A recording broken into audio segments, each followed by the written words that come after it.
Selamat pagi, Bu Revi dan teman-teman sekalian. Perkenalkan, kami dari kelompok 1 yang beranggotakan saya sendiri ada Bella, dan teman-teman saya ada Akbar, Gian, Ihsani, dan Michael Alexander. Pada saat ini kami akan membahas tentang keturunan. Outline dari presentasi kami kali ini terbagi dalam 5 bahasan besar. Yang pertama ada pengertian, arti geometris, dan contoh sederhana. Yang kedua, rumus dasar turunan. Yang ketiga, aturan rantai. Yang keempat, turunan fungsi tingkat tinggi dan implisit. Yang kelima adalah fungsi transenden dan turunannya. Yang pertama, pengertiannya. Turunan fungsi f adalah fungsi lain atau f aksen yang nilainya sembarang pada bilangan x, atau dapat dirumuskan dalam f aksen x sama dengan limit h menuju 0, fx plus h dikurang fx dibagi h. Asalkan limit ini ada dan nilainya bukan tak hingga atau minus tak hingga, maka dapat dikatakan bahwa f terdiferensiasi pada x. Atau secara geometris, turunan adalah persamaan dari garis singgung pada setiap titik yang dilalui oleh kurva fungsi tersebut. Contoh sederhana yang saya ambil adalah fx sama dengan x pangkat 3 tambah 7x, hitunglah f aksen x. Dari rumus yang diberikan di awal, f aksen x sama dengan limit h menuju 0, di mana setiap nilai x diganti menjadi x plus h. Maka x pangkat 3 menjadi x plus h pangkat 3 ditambah 7x menjadi 7x plus h dikurang dari fx itu sendiri dan dibagi h. Menjadi limit h menuju 0, 3x kuadrat h ditambah 3x h kuadrat ditambah h pangkat 3 tambah 7h dibagi h. Maka limit h menuju 0 dari persamaan tersebut menjadi 3x kuadrat ditambah 7. Baik, saya akan menjelaskan mengenai rumus dasar turunan. Dalam hal ini, terdapat 6 teorema dasar yang dapat kita gunakan untuk menyelesaikan permasalahan pada kalkulus dasar. Teorema A membahas mengenai aturan fungsi konstan.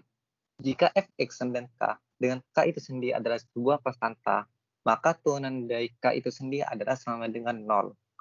Teorema B menyatakan jika fx sama dengan x pangkat n, dengan n adalah sebuah bilangan positif, maka turunan dari fx adalah n dikali x pangkat n-1. Teorema C menyatakan mengenai aturan perkalian konstanta. Jadi, jika k adalah konstanta dan f adalah sebuah fungsi yang dapat diturunkan, maka kf aksen x akan bernilai dengan k dikali turunan fx. Teorema D menyatakan aturan penjumlahan dan pengurangan. Jika f dan g adalah sebuah fungsi yang dapat diturunkan, maka penjumlahan ataupun pengurangan dari fgx akan bernilai f aksen x plus minus g aksen x. Teorema E menyatakan mengenai aturan perkalian. Jika f dan g adalah sebuah fungsi yang dapat diturunkan, maka perkalian dari f dan gx akan bernilai f aksen x kali gx ditambah g aksen x kali fx. Teorema F menyatakan aturan pembagian. Jadi, jika f dan g adalah sebuah fungsi yang dapat diturunkan, dengan g aksen tidak sama dengan 0, karena akan menyebabkan nilai turunan tersebut akan bernilai tidak terdefinisi, sehingga pembagian dari f aksen x bagi g aksen x akan bernilai f aksen x kali gx dikurangi g aksen x kali fx dibagi g kuadrat x. Ini adalah contoh permasalahan yang ada di kalkulus dasar. Tentukan turunan dari y sama dengan x kuadrat plus 2x. Dalam hal ini, kita dapat menggunakan beberapa teorema, seperti teorema D mengenai aturan penjumlahan, sehingga kita dapat membreakdown persamaan tersebut menjadi turunan x kuadrat ditambah turunan 2x. Dengan teorema C, kita dapat menggunakan kembali sehingga menjadi turunan x kuadrat ditambah 2 kali turunan x. Sehingga hasil dari turunan x kuadrat tambah 2x akan bernilai 2x plus 2. Selanjutnya, aturan rantai untuk menghitung turunan fungsi komposisi. Di sini saya akan menjelaskan mengenai turunan untuk fungsi satu peubah. Konsepnya, jika terdapat fungsi komposisi y sama dengan fxt, dengan f dan x merupakan kedua fungsi yang dapat didiferensialkan, maka dy per dt atau turunan fungsi y terhadap variabel t adalah dy per dx atau turunan fungsi y terhadap variabel x dikalikan dx per dt atau turunan fungsi x terhadap variabel t, atau bisa juga dinotasikan dengan turunan pertama fungsi y atau y aksen t adalah f aksen xt, yaitu turunan pertama fungsi terluarnya dikalikan x aksen t atau turunan pertama inputnya. Contoh soalnya adalah tentukan turunan dari y sama dengan sin pangkat 5 3x plus 7. Langkah pertama yang kita lakukan adalah dengan melakukan permisalan, di mana kita misalkan inputnya yaitu 3x plus 7 dengan v, sehingga dv per dx adalah 3. Lalu kita memisalkan bagian terluarnya yaitu sin 3x plus 7 dengan sin v, sehingga dapatkan du per dv sama dengan cos v.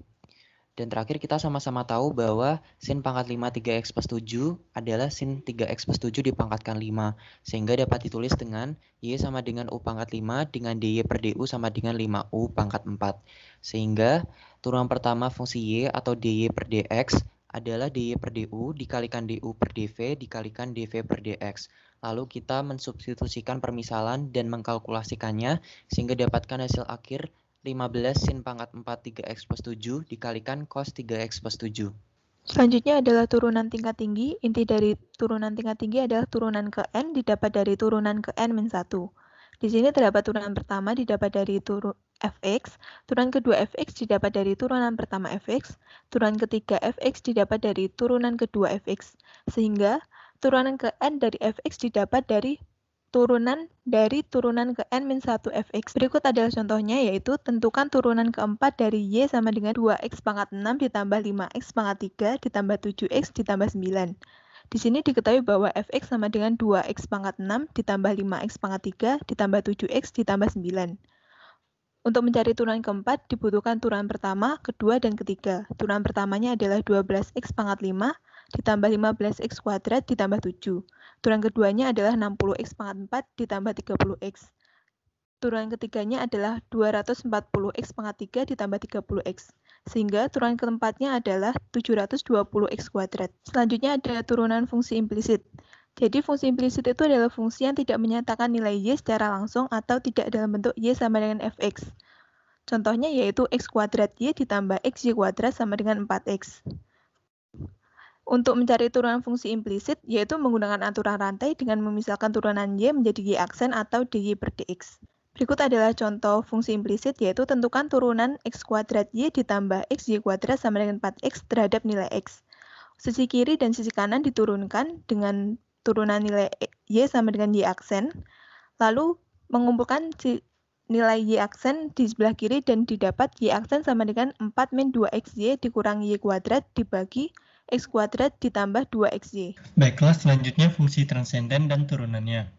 Pada subbab ini terbagi atas fungsi logaritma natural, fungsi eksponen natural, fungsi invers dan turunannya, fungsi invers trigonometri dan turunannya, dan fungsi hiperbola dan turunannya. Namun karena keterbatasan waktu, hanya akan dibahas fungsi logaritma natural dan fungsi eksponen natural. Fungsi logaritma natural didefinisikan sebagai ln x integral 1 menuju x 1 per t dt dengan x lebih dari 0. Domain dari fungsi logaritma natural ini adalah himpunan bilang real positif. Dengan menggunakan teorema dasar kalkulus, didapatkan turunan dari fungsi ini adalah dx integral 1 menuju x 1 per t dt sama dengan dx ln x sama dengan 1 per x dengan x lebih dari 0. Lalu dengan mengkombinasikan dengan aturan rantai didapatkan dx ln u sama dengan 1 per u dxu. Sifat umum logaritma natural adalah jika a dan b adalah bilang real positif dan r adalah bilang rasional apapun, maka ln 1 sama dengan 0, ln a per b sama dengan ln a kurang ln b, ln ab sama dengan ln a tambah ln b, dan ln a pangkat r sama dengan r ln a. Contoh soalnya adalah tentukan turunan dari ln x kuadrat kurang x kurang 2. Dengan menggunakan rumus dx ln u sama dengan 1 per u dxu, dengan u-nya sama dengan x kuadrat kurang x kurang 2, maka kita substitusikan dan didapatkan dx ln x kuadrat kurang x kurang 2 sama dengan 1 per x kuadrat kurang x kurang 2 dx x kuadrat kurang x kurang 2. Dan didapatkan dx kurang 1 per x kuadrat kurang x kurang 2. Selanjutnya fungsi eksponen natural. Fungsi ini merupakan invers dari fungsi logaritma natural. dan dinyatakan sebagai X sama dengan eksponensial dari X. E sendiri merupakan bilangan real positif unik sedemikian rupa sehingga nilai ln E sama dengan 1. Dari definisi di atas maka didapatkan E pangkat ln X sama dengan X untuk X lebih dari 0 dan ln dari E pangkat Y sama dengan Y untuk semua nilai Y. Turunan dari fungsi ini dinyatakan dengan dx E pangkat U dan sama dengan E pangkat U dxU. Contoh soal, tentukan turunan dari E pangkat X kuadrat. Dengan menggunakan rumus dx E pangkat U sama dengan E pangkat U du, dengan U sama dengan X kuadrat, maka disubstitusikan dan didapatkan turunan dari E pangkat X kuadrat sama dengan E pangkat X kuadrat dx X kuadrat. Dan didapatkan 2X E pangkat X kuadrat. Berikut ada beberapa rumus umum dari turunan fungsi transenden. Yaitu untuk yang umum, logaritma, dan trigonometri dan inverse trigonometri. Untuk hyperbolik dan inverse hyperbolik. Rumus ini dapat dihafal untuk mempermudah dalam menyelesaikan permasalahan yang ada. Sekian dari kami, terima kasih. Assalamualaikum warahmatullahi wabarakatuh.